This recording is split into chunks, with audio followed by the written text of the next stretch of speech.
Télé 50, simplement congolais.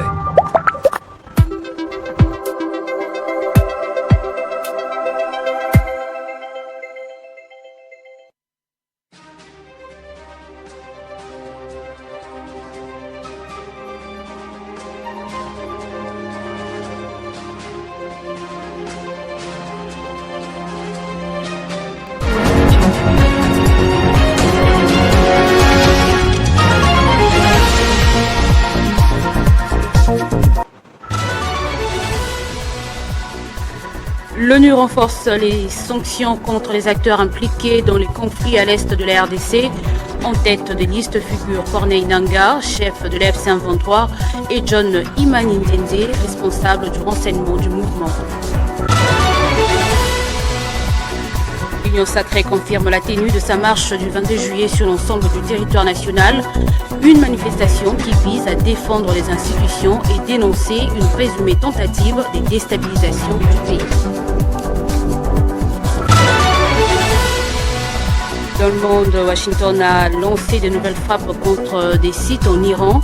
Téhéran annonce plusieurs victimes et affirme avoir riposté contre des positions.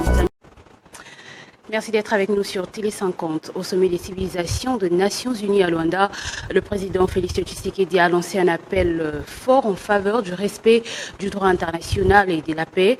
Devant les participants, il a exhorté la communauté internationale à ne pas banaliser les conflits ni rester silencieuse face aux violations du droit. Je propose de l'écouter. Partout où l'impunité est tolérée, la violence se répète. Partout où les ressources naturelles alimentent la guerre, au lieu de financer la vie, la paix devient fragile. Partout où les souffrances des civils sont banalisées, notre humanité commune est atteinte. C'est pourquoi nous devons refuser la banalisation de la guerre. Nous ne pouvons pas nous satisfaire d'indignation sans lendemain. Nous ne pouvons pas accepter les silences de convenance, ni compter les victimes pour mieux les oublier. Nous ne pouvons pas laisser le droit international devenir un langage cérémoniel dépourvu de portée réelle.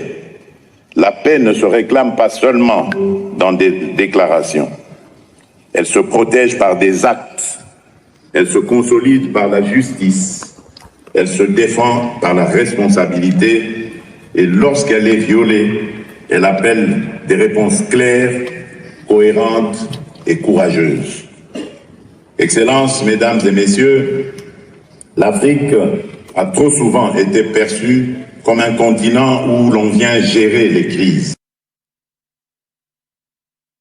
Et puis en bref, le comité de sanctions du Conseil de sécurité des Nations Unies établi en vertu de la résolution 1533 de 2004 sur la République démocratique du Congo a approuvé le 14 juillet l'ajout de 10 individus et 2 entités à sa liste de sanctions selon un communiqué publié ce 16 juillet par l'ONU. Cette décision cible des principaux acteurs armés impliqués dans la déstabilisation de l'Est de la République démocratique du Congo. En tête de liste figure Corneille Nangaa, désigné comme chef de l'AFC M23, lui-même déjà sous sanction onusienne. À ses côtés, John Imanindende, colonel présenté comme chef du renseignement du M23 et également visé pour son rôle dans la planification et le soutien aux activités du groupe rebelle. Et après la présidence de la République et les parlements, le gouvernement poursuit la mobilisation autour du deuxième recensement général de la population de l'habitat. Le ministre d'État en charge du plan, Guilain Nyembo, a réuni les responsables des universités et des instituts supérieurs pour les sensibiliser aux enjeux de cette opération nationale. L'objectif, c'est de faire du monde académique un acteur clé de la réussite du RGPH2. Le gouvernement poursuit sa campagne de mobilisation en faveur du deuxième recensement général de la population et de l'habitat, après avoir obtenu l'adhésion du président de la République ainsi que de deux chambres du Parlement. Le ministre d'État, ministre du Plan et de la Coordination de l'aide au développement, Guilain Nyembo, a échangé avec les responsables des établissements d'enseignement supérieur et universitaires. Réunis au Fleuve Congo Hôtel, recteurs, directeurs généraux et responsables académiques ont été sensibilisés aux enjeux à l'état d'avancement et aux prochaines étapes de cette opération nationale conduite avec l'appui de l'UNFPA. Dans son allocution, Guilain Nyembo a rappelé que le RGPH2 est un acte de souveraineté nationale. Il a souligné que ce recensement permettra à la République démocratique du Congo de disposer des statistiques fiables, indispensables à une meilleure planification des politiques publiques et à une gouvernance plus efficace. Cette responsabilité est la vôtre.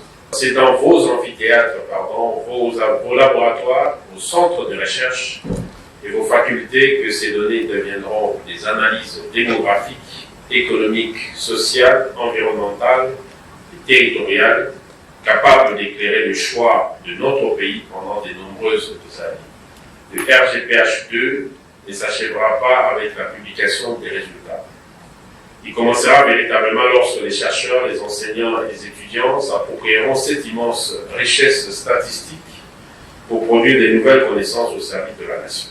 Prenant la parole à son tour, le représentant résident de l'UNFPA en RDC, Alain Akpadji, a invité les responsables des universités et instituts supérieurs à jouer pleinement leur rôle dans cette campagne.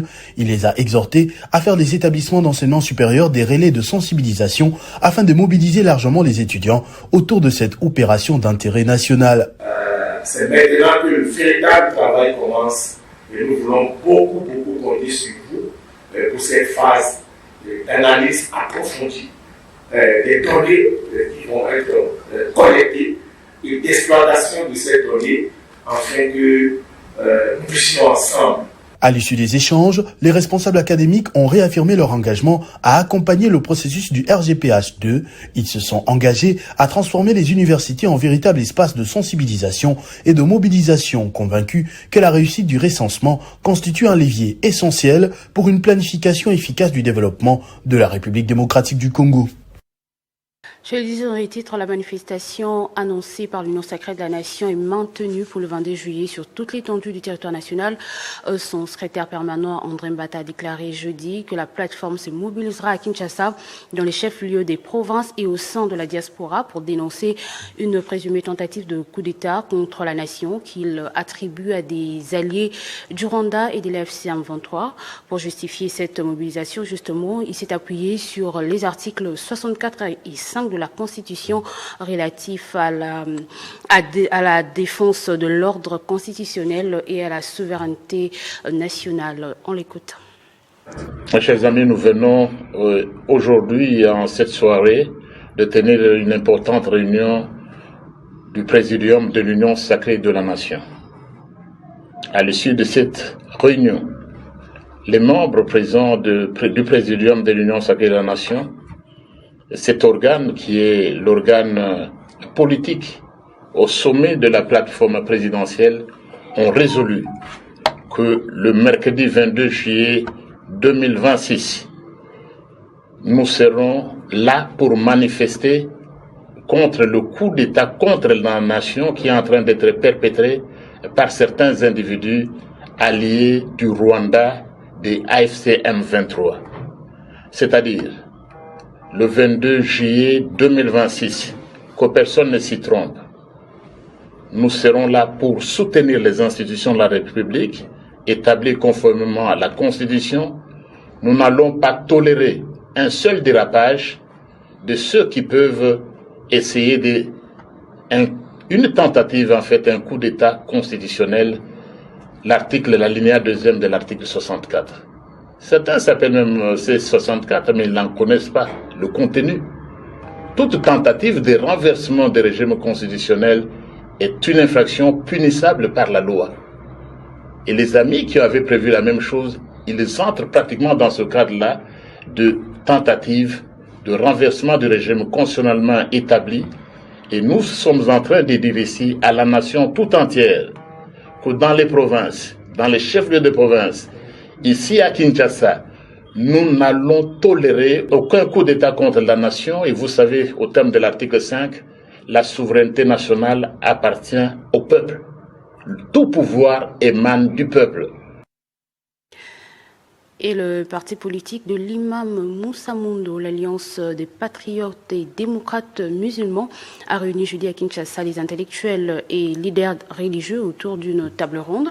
Cette rencontre visait à ouvrir un débat national pour la nécessité d'adapter la constitution de la RDC aux réalités actuelles du pays. À l'issue des échanges, l'APDEM s'est dit favorable au changement de la constitution.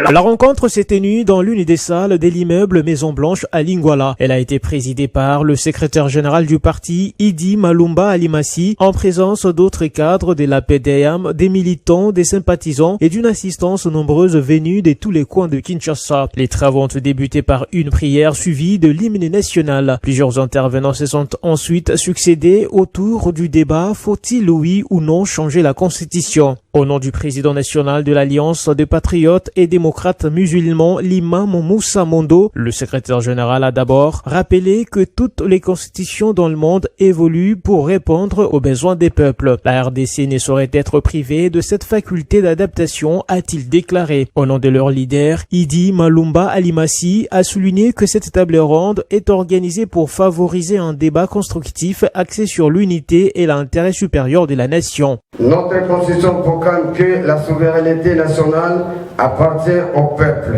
qui exerce directement par référendum ou indirectement par ses représentants élus. Ces principes rappellent que le peuple est le détenteur suprême du pouvoir politique. Pour les participants à cette table ronde, le débat constitutionnel touche à l'équilibre des institutions et prend une résonance particulière en RDC. Notre pays ne peut construire son avenir que dans le respect de l'unité. Ce débat ne doit pas se réduire à une confrontation entre camps. Il faut un sens élevé de l'État et rejeter la défense des intérêts particuliers, ont-ils insisté. Estimant que la constitution actuelle adoptée dans un contexte inapproprié nécessite une révision profonde pour correspondre aux réalités du pays, l'APDM s'est dit favorable à son changement. APDM exprime notre position est donc favorable au changement de la Constitution. Pour l'APDM, cette table ronde marque le début d'une série de consultations visant à enrichir la réflexion nationale sur la réforme des institutions. Dans un autre chapitre, le directeur général de la SNEL, le professeur Dr Teddy Luamba Mumba, alerte sur la diminution drastique du niveau d'eau au bassin des retenues des centrales d'Inga et d'Izongo. Cette situation a conduit à l'arrêt de certaines machines, quoique disponibles. Nous avons le fleuve Congo qui alimente Inga 1 et Inga 2 par son bassin Chongo. Normalement, le niveau minimum, c'est 147,95 mètres. Et nous avons été surpris depuis le 6 juin, une baisse continuelle du niveau du fleuve Congo qui a fait que nous puissions à Inga 1 aujourd'hui arrêter 3 machines, dont à peu près 165 MW, pour rester dans les normes d'exploitation de nos machines, pour ne pas créer des dommages en aval. Et au niveau des Zongo, sur la rivière Inkisi, on a eu une perte de 2,65 mètres qui a fait arrêter le groupe 3 des Zongo 2, soit 50 MW. Si nous prenons les 3 machines de Inga 1 qui sont arrêtées par rapport au niveau d'eau du fleuve, et une machine des Zongo 2 qui est arrêtée par rapport au niveau de la rivière Inkisi, nous avons pratiquement 206 MW. 215 MW. Quand on prend 155 plus 50, ça fait 205 MW. Et les 205 MW sur la région ouest, dont la ville de Kinshasa, si je prends la puissance installée, au fait, la puissance de Kinshasa, de 600 MW, donc c'est un tiers de la ville de Kinshasa dans les noirs. Voilà un peu la conséquence de cette baisse de niveau et c'est ça l'alarme que la SNEL est en train d'apporter à la population. La fraternité Moamba Bomoko poursuit son engagement en faveur de la jeunesse à travers une formation gratuite financée sous fonds propres de son président Hardy Luka.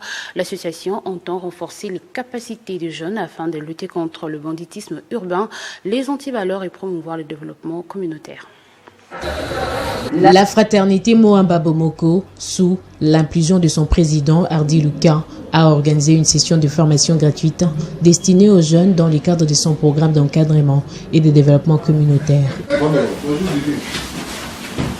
S'exprimant devant la presse, un responsable de l'association a indiqué que cette initiative s'inscrit dans la vision de Hardy Luka, présentée comme un levier des valeurs dont l'objectif est de contribuer au développement des communautés en investissant dans la jeunesse. Selon lui, le jeune représente près de 60% de la population congolaise face aux défis liés au banditisme urbain, à la perte des repères et aux antivaleurs. L'association estime que la formation constitue une étape indispensable avant toute autre forme d'accompagnement. Dans ce cadre, on s'est dit, cette jeunesse, la première des choses, on doit l'inviter.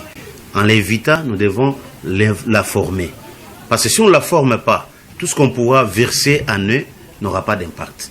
Mais s'ils sont formés, ils seront conscients.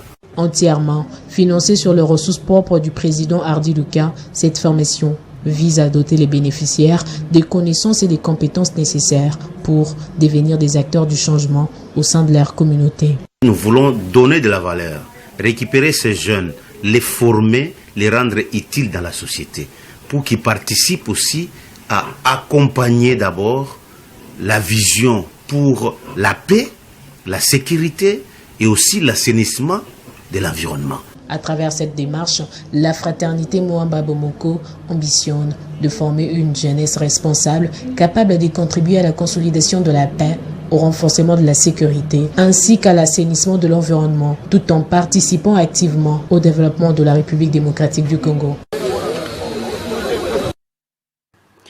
Ce vendredi, les professeurs émérites Jean Kamba Iboachia et Modeste Batiloukwebo présenteront officiellement leurs nouveaux ouvrages lors d'un vernissage officiel qui sera organisé par le Centre de recherche Hégémonia et la Fondation Nicole Boachia. Le professeur émérite Jean-Jacques Kamba Iboachia et le professeur Modeste Batiloukwebo seront à l'honneur lors du vernissage officiel de leur ouvrage prévu le 18 juillet 2026. L'événement est organisé par les centres de recherche, la FONIB, et réunira chercheurs, décideurs, publics, acteurs économiques et passionnés du savoir autour d'une même ambition, promouvoir la réflexion intellectuelle au service du développement de la République démocratique du Congo. À travers cette double publication, les deux universitaires offre des regards complémentaires sur les défis de la RDC. L'un met l'accent sur la transformation des mentalités, l'autre sur le renforcement des institutions économiques avec une conviction commune. Le développement d'une nation commence par la force des idées. Le vernissage du 18 juillet se veut ainsi un rendez-vous scientifique et intellectuel majeur célébrant la contribution des professeurs Jean-Marie Kamba Iboachia et Modeste Batiloukwebo à la réflexion sur l'avenir de la République démocratique du Congo. Dans le monde, dans la nuit du 16 à ce 17 juillet, Washington a annoncé des nouvelles frappes contre l'Iran, visant notamment l'île de Keshem et les environs de Bandar Abbas. Téhéran affirme que des ponts, un aéroport et une gare ont été touchés, faisant au moins 7 morts. En riposte, l'Iran a lancé des attaques contre les installations américaines dans le Golfe. Place au rappel des titres.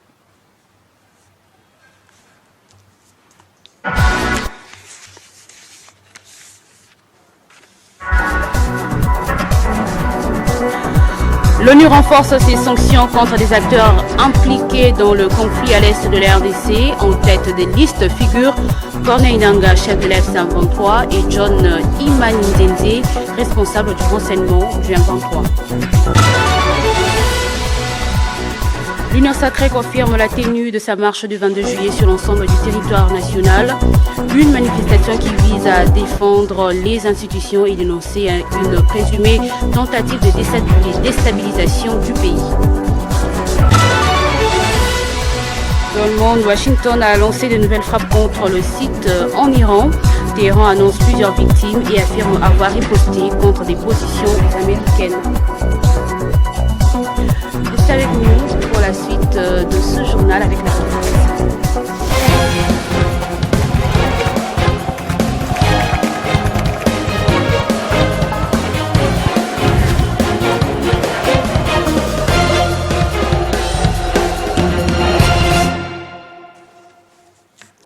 Pour ce vendredi, c'est avec Damaris KMB que nous allons lire les journaux Paris ce jour. Damaris, bonjour et bienvenue.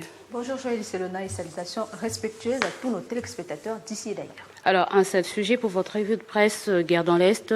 Le chef de l'État va une fois de plus dénoncer les violences du haut de la tribune de l'ONU. Et oui, Joël Selona, c'est le sujet qui fait la une, en tout cas, de tous les journaux parus ce vendredi 17 juillet 2026. Eh bien, la prise de parole du chef de l'État du haut de la tribune des Nations Unies. Eh bien, le média Info 27 ouvre le bal pour ce vendredi, Joël Selona. Il titre à sa une « De la guerre à la reconstruction, Félix Tshisekedi au centre de la nouvelle trajectoire congolaise ». Eh bien, pour ces médias, c'est une première. C'est 22 juillet. La RDC sera à l'honneur au Conseil de sécurité de l'ONU, dont elle assure la présidence tournante, marquant sa présence à la réunion de haut niveau sur la restructuration de la gouvernance mondiale. Les ressources naturelles va culminer avec le débat public sous la direction du président de la République, Félix-Antoine Tshisekedi, avec en toile de fond, selon les médias, la crise sécuritaire à l'Est, dont le Rwanda est enclin à la congolisation sous couvert de l'AFC 123 et des relais politiques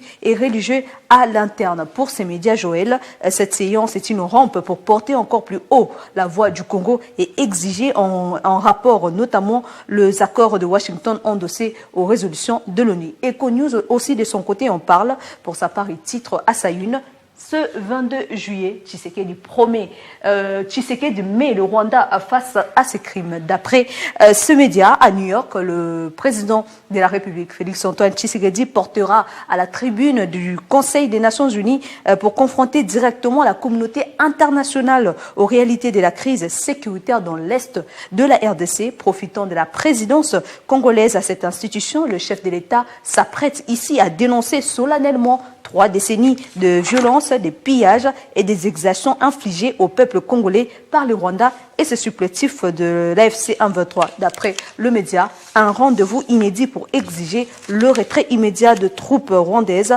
et faire triompher la souveraineté nationale. Eh bien, pour en parler également, Congo Nouveau aussi a mis le sujet à sa une.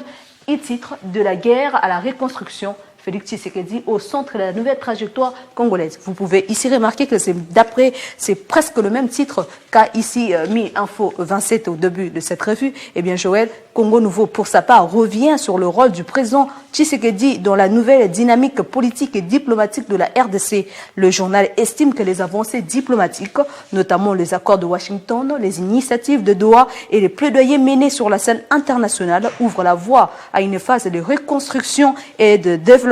Il attribue également au chef de l'État, Félix Tshisekedi, de progrès en matière de sécurité, d'infrastructures et de rayonnement international. Eh bien, parlons sanctions. Joël Selona, lors de votre journal, vous l'avez mis en tout cas au sommaire, également à la une, en tout cas parmi les 3 premiers éléments. On parle ici de sanctions contre Corneille Nangaa. Les médias, le potentiel ici nous rapporte en tout cas cette info qui titre « Paix en RDC, l'ONU sanctionne Nangaa et 5 responsables de groupes armés ». Le média nous fait savoir que le comité de sanctions du Conseil de sécurité des Nations Unies, établi en vertu de la résolution 1533, vient d'ajouter 6 individus et 2 entités à sa liste de sanctions concernant la République démocratique du Congo. Au nombre de personnes visées figurent notamment Corneille Nangaa, chef de l'AFC 123, John Imani Nzeze, responsable du renseignement du M23. La liste comprend également de responsables de forces démocratiques et de libération du Rwanda, notamment Sébastien Iwibabazi et Gustave Kubayo. Ce dernier est accusé de ciblage de civils et d'exploitation illégale des ressources naturelles. Et pour finir, Joël, exclusivité RDC. vient ici compléter l'info du potentiel. Il titre d'ailleurs, c'est très visible à sa une, ONU, Corneille Nangaa sanctionné. Eh bien, exclusivité RDC qui vient renforcer l'info du potentiel nous fait savoir que selon les Nations Unies, Gustave Koubayo est notamment impliqué dans des attaques contre des populations civiles et dans l'exploitation illégale des ressources naturelles. Une activité qui continue d'alimenter les circuits de financement des groupes armés dans l'est de la RDC. Au-delà de personnes physiques, les Nations Unies ont également inscrit l'FC123 et Touracho parmi les entités sanctionnées. Cette décision, Joël, d'après les médias, vise à assécher le réseau financier, restreindre leur capacité logistique et empêcher tout soutien matériel ou militaire susceptible de renforcer leurs activités. Eh bien, Joël, on va attendre ce que ça va donner le discours du chef de l'État le 22 juillet 2026. Mais entre-temps, il est bien beau de dénoncer, mais sur terrain, les sanctions ou encore les décisions prises peinent encore à produire des résultats concrets. Nous attendons donc les résultats. Merci Damaris pour cette revue de presse. C'est à moi de vous remercier, Joël Isselon. Merci à vous également, Madame, Monsieur. Votre fidélité nous honore.